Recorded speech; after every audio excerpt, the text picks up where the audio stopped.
menceritakan kembali tentang novel yang berjudul Ronggeng Dukuh Paruk. Kenalkan, nama saya Taufik. Nama saya Vina Lanisa. Nama saya Anita Rimawati. Selamat menyaksikan. Assalamualaikum warahmatullahi wabarakatuh. Perkenalkan, nama saya Taufik Hidayat dari kelompok 8. Akan menceritakan kembali sebuah novel yang berjudul Ronggeng Dukuh Paruk. Jadi awal mulanya Ronggeng Dukuh Paruk itu sebuah pedukuhan terpencil yang sedang dilanda kemarau panjang. Di sana tinggallah Sakaria, kami tua desa yang merindukan kembali tradisi ronggeng yang sudah lama hilang. Suatu hari, Sakaria melihat Serintil, seorang gadis kecil, menari dengan penuh semangat di depan 3 anak laki-laki. Gerakannya luas dan penuh ekspresi membuat Sakaria dan Kartareja, seorang dukun ronggeng, yakin bahwa Serintil memiliki bakat alami sebagai ronggeng. Kartareja kemudian menjadikan Serintil sebagai muridnya, melatihnya untuk menjadi ronggeng. Namun malapetaka datang menghampiri Dukuh Paruk. Tempe bongkrek buatan Santayib ayah Serintil ternyata mengandung racun. Banyak orang meninggal dunia, termasuk Santayib dan istrinya. Sakaria sedih dan berdoa di makam Ki Secamanggala, leluhur Dukuh Paruk yang penuh misteri.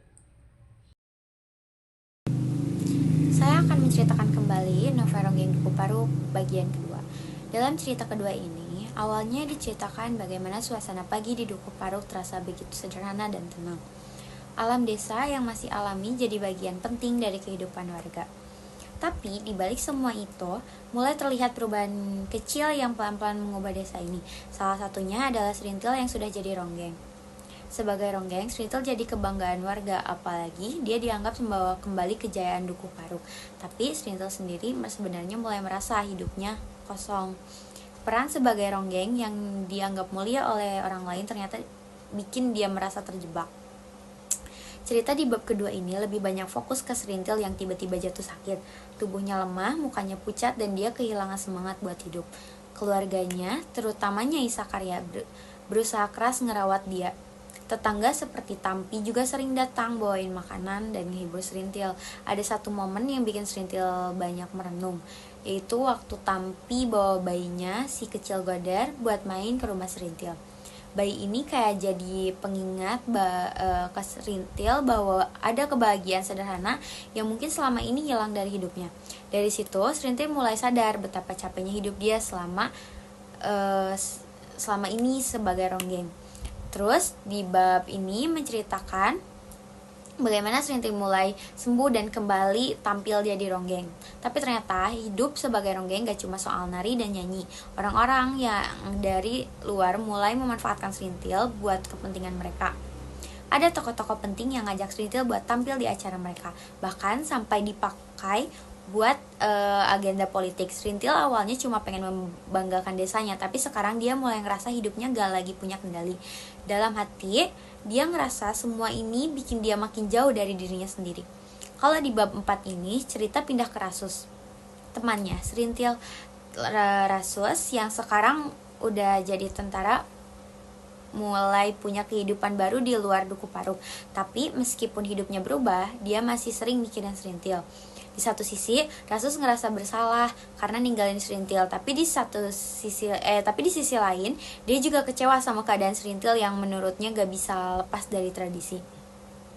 Perasaan Rasus campur aduk antara rindu sama Serintil, tapi dia juga tahu kalau hidup mereka udah beda jauh. Nah, pada bab terakhir, akhirnya Serintil mutusin buat pulang ke Dukuh Paruk. Dia ngerasa capek sama kehidupan di luar desa yang penuh tekanan. Tapi ternyata pulang ke Dukuh Paruk gak bikin Serintil sepenuhnya bahagia. Dia masih ngerasa kayak gagal, hidupnya penuh luka batin. Di desa ini Serintil coba mulai hidup sederhana lagi. Tapi dia sadar kalau kehidupannya sebagai ronggeng udah bikin banyak hal berubah. Meski gitu, dia tetap berusaha nerima takdirnya sebagai bagian dari tradisi desa. Buku ketiga. Cerita ini dimulai dengan keadaan desa Dukuh Paruk yang terbakar. Mereka membuat gubuk bambu, daun kelapa yang dianyam dengan atap ilalang. Tetapi ada satu rumah yang tidak terbakar, yaitu rumahnya Nenek Rasus. Di sana Nenek Rasus terbaring tak kuasa turun dari pembaringan. Umurnya sudah sangat tua yang hampir ajal. Rasus yang bertugas di bagian Tenggara Jawa Tengah sudah 4 tahun tidak pulang ke Dukuh Paruk. Dia menulis surat ke Sersan Pujo untuk mengabari keadaan Dukuh Paruk. Tak lama kemudian, Rasus mendapat balasan surat dari Sersan Pujo yang berisikan keadaan Dukuh Paruk. Mengatakan bahwa Nenek Rasus sakit. Rasus meminta izin kepada komandan untuk pulang. Sesampainya di Dukuh Paruk, Rasus melihat beberapa orang bersembunyi, tak berani menampakkan diri, lalu pergi ke rumah neneknya. Rasus melihat orang-orang berkumpul di depan rumah neneknya. Dia saling bertanya kabar, menyapa warga dengan ramah. Saat tengah malam, Nenek Rasus meninggal. Keesokan harinya dimakamkan di bukit oleh warga Dukuh Paruk. Selesai pemakaman, Rasus dan Sakarya berbincang. Sakarya meminta bantuan Rasus untuk mencari Serintil. Rasus akan berusaha mencarinya. Setelah 3 hari, Rasus berangkat kembali bertugas sebagai tentara. Lalu diceritakan kembali pulangnya Serintil ke Dukuh Paruk. Di rumah Sakarya, Serintil bertemu Goder. Lalu Serintil membawa Goder ke pasar Dawan karena Goder minta mainan. Di sana Serintil jadi bahan celotehan warga pasar. Tak lama setelah Serintil pulang, Sakarya meninggal. Serintil sempat terpuruk, namun semangat hidupnya kembali karena Goder. Sementara itu, Nyai Kartareja pergi mengunjungi rumah Pak Marsusi. Marsusi ingin bertemu Serintil. Nyai Kartareja membujuk Serintil untuk bertemu Pak Marsusi. Namun Serintil tidak mau. Tanpa sengaja, Marsusi bertemu Serintil di tepi jalan besar. Marsusi membonceng Serintil untuk melakukan wajib lapor ke balai desa dengan Pak Darman. Setelah itu Serintil dibawa ke Wakaneling. Di tengah jalan Serintil terjatuh tanpa sepengetahuan Pak Marsusi. Serintil memanfaatkan kesempatan itu untuk kabur. Namun setelah Marsusi menyadarinya, Marsusi pergi berjalan kaki mencari Serintil di tengah hutan jati itu.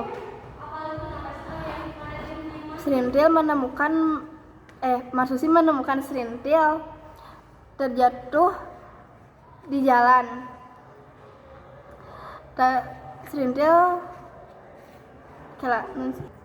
Lalu seorang dari Pacikalan membonceng Serintil untuk pulang ke Dukuh Paruk. Suatu hari datang beberapa priai dari Jakarta. Mereka bernama Bajus, Tamir, Diding. Dan mereka diam-diam memerhatikan Serintil, mencari informasi tentang Serintil. Pada pagi hari, Serintil bermain dengan Goder. Serintil menerima surat yang menyuruh Serintil dan Goder datang ke balai desa untuk rapat pembayaran ganti rugi. Di balai desa, Serintil bertemu dengan Pak Bajus. Bajus berkata dia akan berkunjung ke Dukuh Paruk. Lalu Serintil menyuruh Saku membeli gula, kopi, jeruk, pepaya untuk menyuguhi Pak Bajus. Sementara itu, Rasus mendapat cuti dan pulang kampung ke Dukuh Paruk. Di tengah jalan, Rasus bertemu dengan Sakum. Sakum memberitahu bahwa Serintil sudah pulang. Sampai di Dukuh Paruk, Rasus bertemu dengan anak-anak Dukuh Paruk. Lalu Rasus memberi mereka uang untuk membeli mainan dan layang-layang. Serintil yang melihat itu langsung menghampiri Rasus. Mereka pergi ke rumah Rasus untuk beristirahat, berbincang sebentar. Lalu datanglah Nyai Sakarya yang berkata seolah-olah menjodohkan mereka berdua.